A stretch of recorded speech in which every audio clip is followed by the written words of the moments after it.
जोबन की फूले आशा, धन जोबन की फूले आशा। सत सत बाशे है रे दासा, सत सत बाशे है रे दासा। दर्शन दीजिए राम, दर्शन दीजिए, हाँ दर्शन दीजिए राम, दर्शन दीजिए, दर्शन दीजिए राम, दर्शन दीजिए, दर्शन दीजिए राम, दर्शन दीजिए, दर्शन दीजिए राम, दर्शन दीजिए, दर्शन दीजिए विलंब न कीजिए, दर्शन दीजिए विलंब न कीजिए। दर्शन दीजिए राम, दर्शन दीजिए, हाँ दर्शन दीजिए राम, दर्शन दीजिए, दर्शन दीजिए राम, दर्शन दीजिए, दर्शन दीजिए राम, दर्शन दीजिए, दर्शन दीजिए राम, दर्शन दीजिए, दर्शन दीजिए।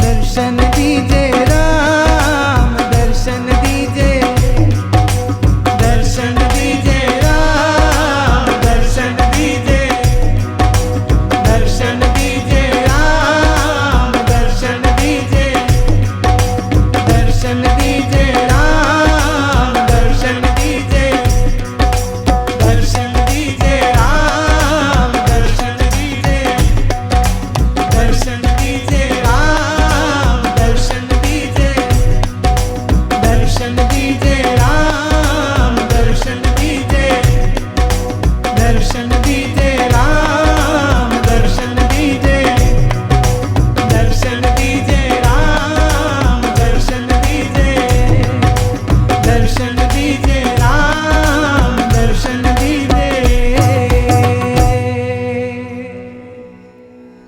अच्छा भाई, आप सोचोगे कि राम जी क्या विलंब करते हैं? ना ना ना ना ना, विलंब उनकी ओर से तो है ही नहीं, विलंब तो हमारी ओर से है। तो एक्चुअली ये राम जी कह रहे हमको विलंब न कीजिए, प्यारे हमको दर्शन दीजिए, क्योंकि हमने तो मन दुनिया में मोड़ के रखा है ना। है मेरा पुत्र, है मेरी पुत्री, है मेरा पोता, मन तो वहाँ घुस पड़ा है। तो एक्चुअली ये राम जी कह रहे हैं कि जीव जरा मुझको दर्शन दे दे, अब कब तक संसार में भटकेगा, कुछ समय तो मुझको भी दे।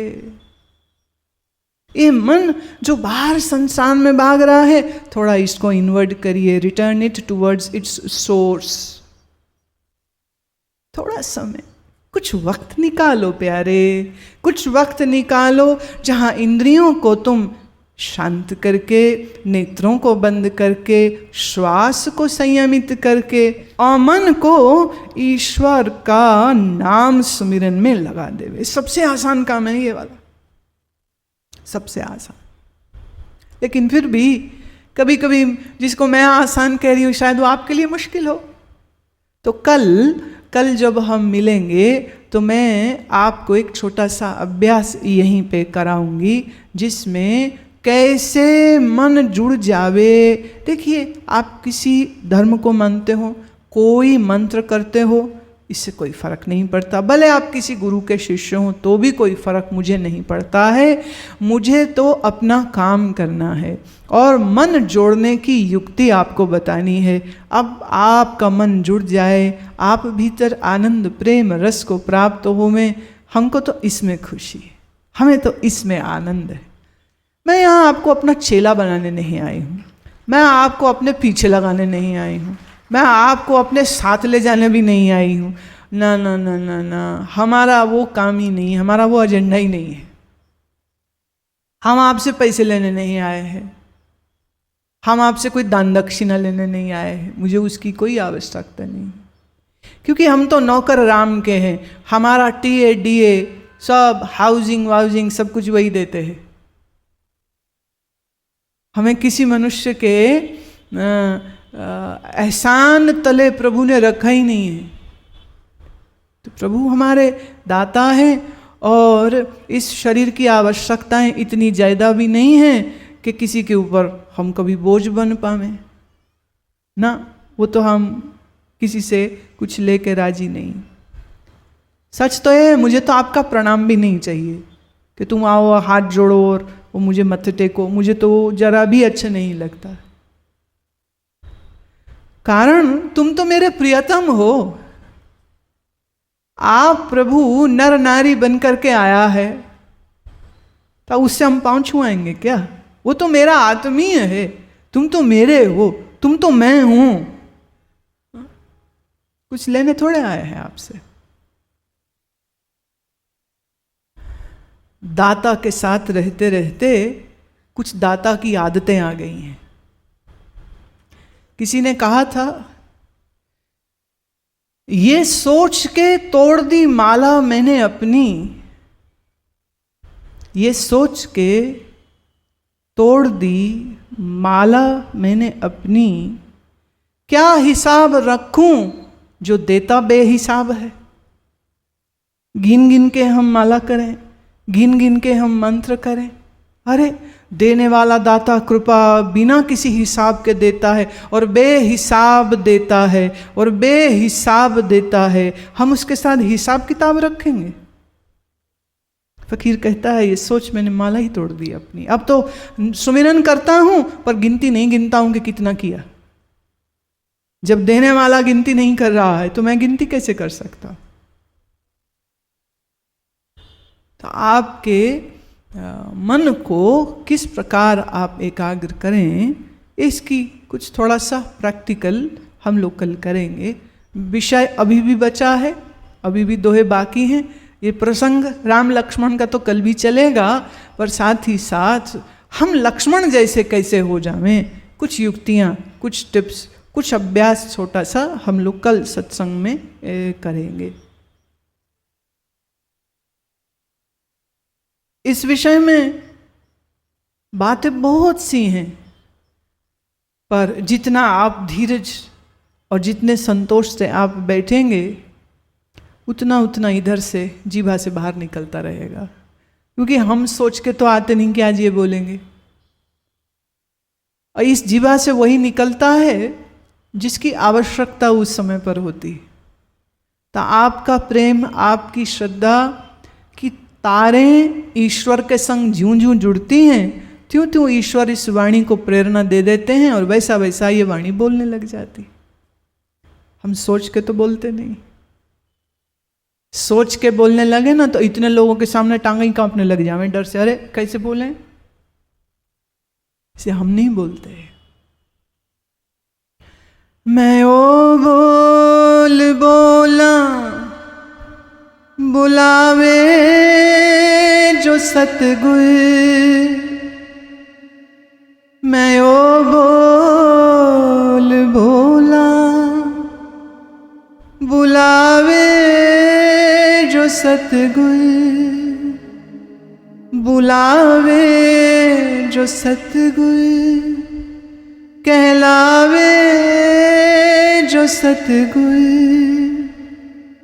मैं की कहन जोगी वो कहला गया है, मैं की कहन जोगी वो कहला गया है। मेरे घर में शाहों का साया गया है, मेरे घर में शाहों का साया गया है कि जीवन दमेनो आनंद आ गया है, कि जीवन दमेनो आनंद आ गया है। मेरे घर में शाहों का साया गया है,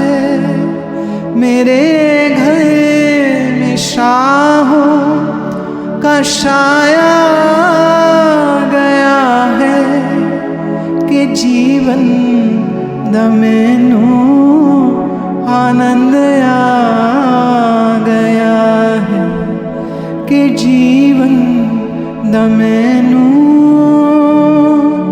आनंद आ गया है। कोई निंदा दा लगदा न मैनू, कोई निंदा दा लगदा न मैनू, निंदा दा मैनू ना युस्ता दा मैनू। ऐसा ललारी और रंग ला गया है, ऐसा ललारी और रंग ला गया है। मेरे घर में शाहों का साया गया है, मेरे घर में शाहों का साया गया है।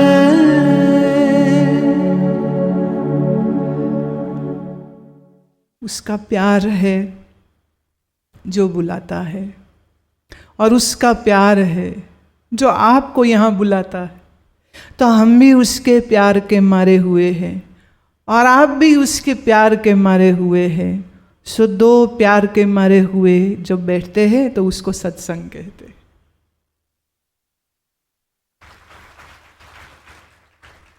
सत्संग इसका नाम होता है। ये कथा नहीं है प्यारे, ये कथा नहीं, ना मैं कथावाचक हूँ ना, ये प्यार की बात है। प्यारों से कही जाती है और बड़े प्यार से कही जाती है।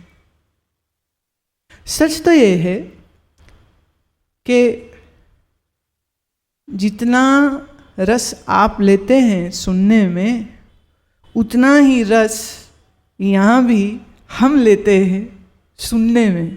तुम ही नहीं सुन रहे होते, हम भी सुन रहे होते, हम भी श्रोता ही हैं, हम भी सुन रहे होते हैं। बस फर्क यह है कि इस वाणी से वो बोल रहा होता है, ये कानों से हम सुन रहे होते। साथ साथ ही रहते हैं ना, दो तो है नहीं तो साथ साथ हैं, चलो इतना ही समझ लो। साथ साथ है ना, वो भी हम भी, मैं और मेरा प्यारा एक ही बस्ती में बसते हैं। मैं और मेरा प्यारा एक ही बस्ती में बसते हैं। किस्मत की खूबी देखो कि मिलने को तरसते हैं। है तो यहीं पर ना, कोई तरसता है और वो मिलता नहीं, और किसी को यूं मिल गया कि रू रू में, लू लू में वही गूंजता है, वही दिखता है।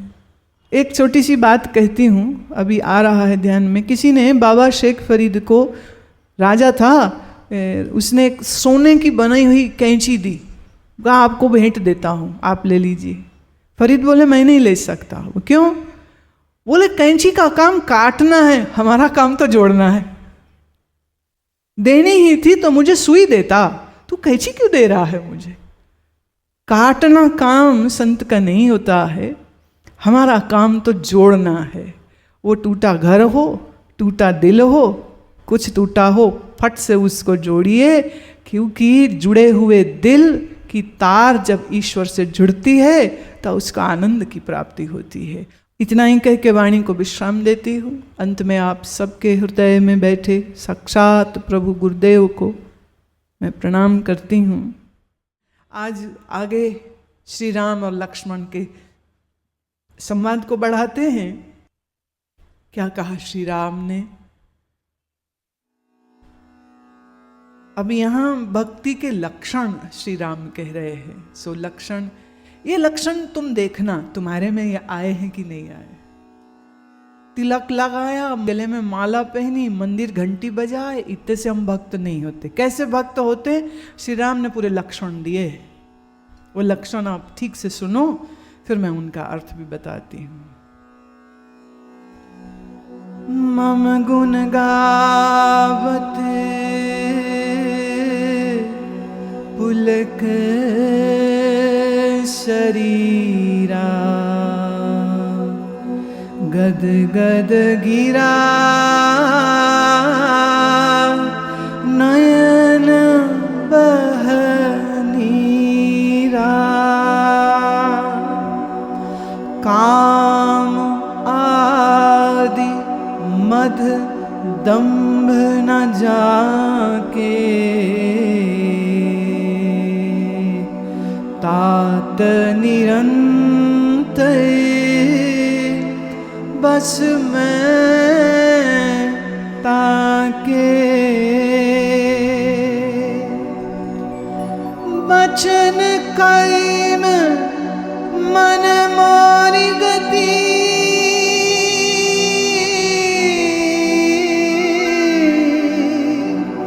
भजन करहे निष्काम तिनके हृदय कमल महू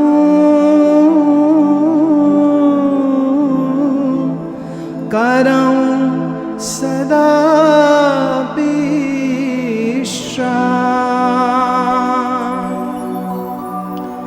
तिनके हृदय कमल महू करऊं सदा विश्राम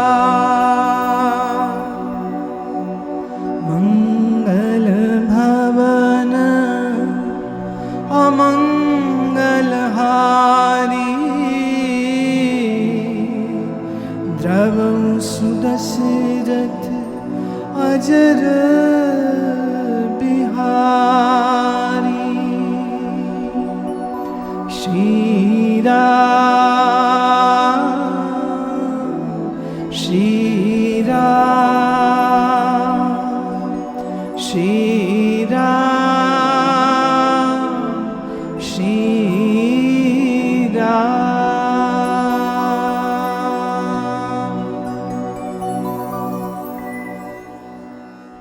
राम कहते हैं मेरे गुण गाते हुए में पुलक शरीरा। पुलक मतलब खुशी, पुलक मतलब खिलना। जैसे बंद कली हो तो उसकी क्या खूबसूरती, लेकिन यही जब कली खिलती है तो उसकी खूबसूरती, उसका सौंदर्य दिल को लुभाता है, आंखों को सुकून देता है।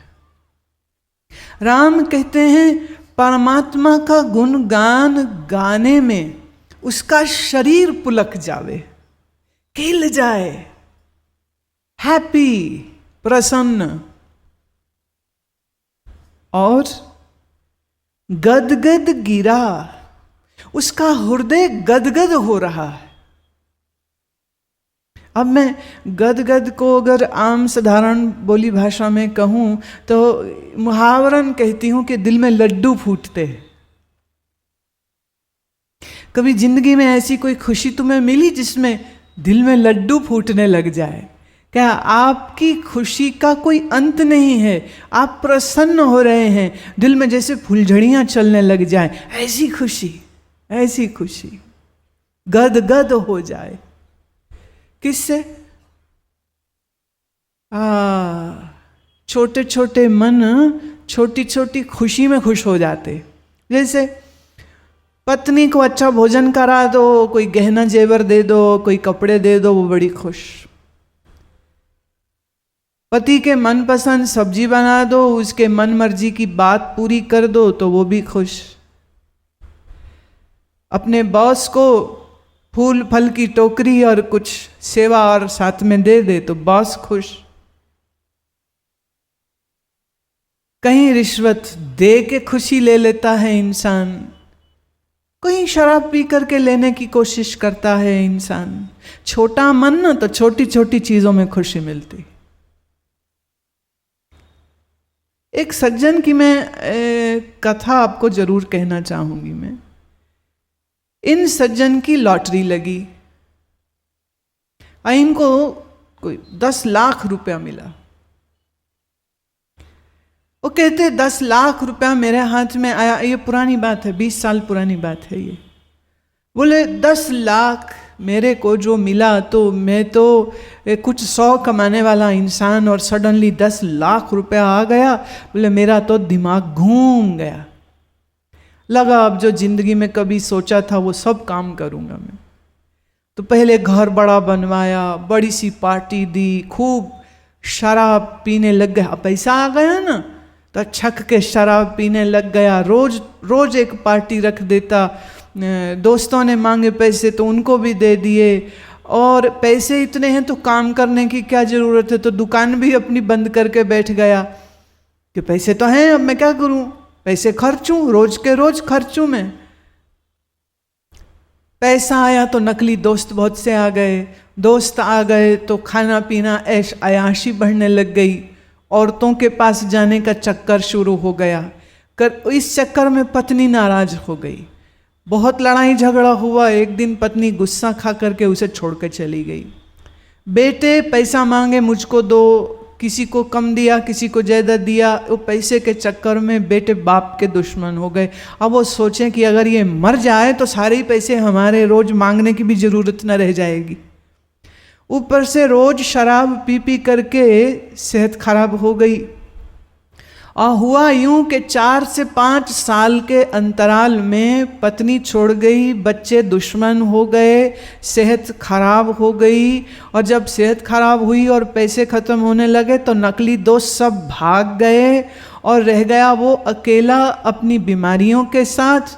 और डॉक्टर पे इलाज कराने जाता है, अब ये दवा खाए, ये टेस्ट कराए, ये दवा खाए, ये।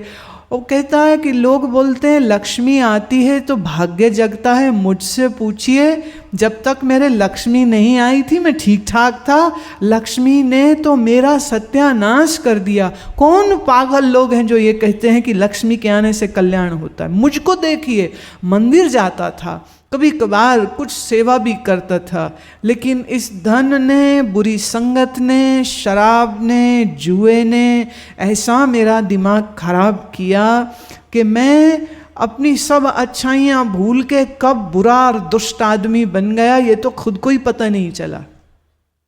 जितनी प्रेमिकाएं बनी थी वो भी सब भाग गईं, जितने यार बने वो भी सब भाग गए, रिश्तेदारों से खुद लड़ाई मोल ले ली थी। बचे क्या? बोले मैं तो अकेला ही अकेला बचा, और मैं आज रोता हूँ उस दिन को जिस दिन मेरी लॉटरी लगी थी। देखें, अगर आपके पास सद्बुद्धि नहीं है तो लक्ष्मी आपके नाश का कारण बन जाती है, और अगर आपके पास ज्ञान और बुद्धि और समझ है तब ही ये लक्ष्मी आपके किसी सार्थक कार्यों में इस्तेमाल हो पावेगी। पुराणिक बात अगर मैं कहूँ तो बोले लक्ष्मी अकेली कहीं जावे तो कहते उल्लू की सवारी करती है, और अगर विष्णु के संग जावे तो गरुड़ की सवारी करती है। अब ये संकेत किस बात के है? जब भी हम बोलते हैं उल्लू तो उल्लू मतलब वीराना, सुनसान, शमशान, डरावनी जगह। पुराने कई लोग तो उल्लू अगर मकान पे आके कहीं गलती से भी बैठ जाए तो डर जाते थे कि अरे ये हमारे यहाँ ऐसी मान्यता है, ऐसा होता नहीं, ऐसी उनकी मान्यता है कि उल्लू शुभ नहीं होता, वीराना है, दुख है, कष्ट है, तकलीफ है। और गरुड़ मतलब ज्ञान होता है। जब आप ज्ञानवान होते हैं तब आपके पास जब धन, शक्ति, साम्राज्य आता है तो ज्ञान के साथ आप अपने आप का नुकसान भी नहीं करते हैं और दूसरों का कल्याण भी कर पाते हैं। और अगर बुद्धि नहीं है तो क्या करेंगे? अपना ही नुकसान करेंगे और तो कुछ कर नहीं पाएंगे। तो दुनियादार लोगों को ना इन चीज़ में बड़ी खुशी मिलती। जैसे किसी के घर में लड़का पैदा हो जाए तो सब खुशी मनाते हैं, अरे कितनी किस्मत वाला है, अरे पहले ही लड़का हो गया। और लड़की हो जावे तो रोते हैं। आज जन्म देने वाली माता भी रो रही होती है और दादी नानी भी रो रही होती है कि अरे बेटी काहे पैदा हो गई, बेटा होना चाहिए था, अब हो गया तो खुशी, नहीं हुआ तो दुख होता है। मन छोटा, बुद्धि छोटी, तो छोटी छोटी चीज़ों में खुशी ले लेता है। लेकिन यहाँ बात छोटी खुशी की नहीं हो रही, यहाँ ऐसी खुशी की बात हो रही जहाँ मन गदगद हो जावे, खुशी के मारे शरीर पुलकित हो गया है। और नयन बह नीरा, नीर माने जल, नयन माने आंखें, आंखों से जल बहने लग जाए। आप कहोगे लो जी अभी तो आप कह रहे हो खुशी होवे, तो ये कौन सी खुशी है जिसमें आंसू भी आ रहे हैं? आप कभी किसी चुटकुले पर ही सही, क्या इतनी जोर से कभी नहीं हंसे कि हंस हंस के आंखों से पानी आ गया हो? बोलो, क्या कभी ऐसी हंसी तुमने अनुभव नहीं की है? जब भी खुशी की सीमा पार हो जावे तो भी आंख से आंसू आता है। और आंसू सिर्फ दुख का चिन्ह नहीं होता है, आंसू खुशी का भी चिन्ह होता है, आंसू प्रेम का भी चिन्ह होता है।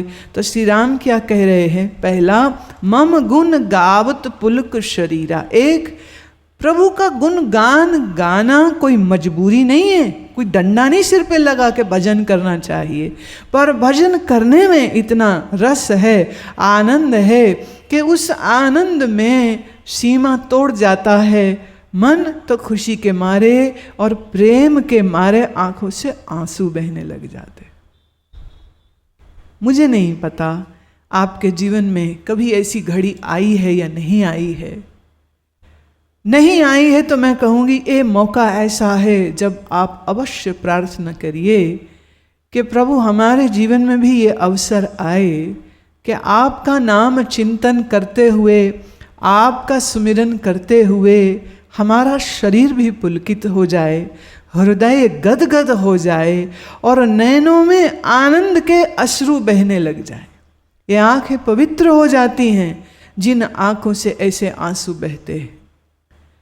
काम आदि मद दंभ न जाके, जिसके मन में न तो कामनाएं हैं, ना जिसके मन में अहंकार है, ना जिसके मन में कोई दंभ होता है, ये कौन होगा? ये भक्त हो गया।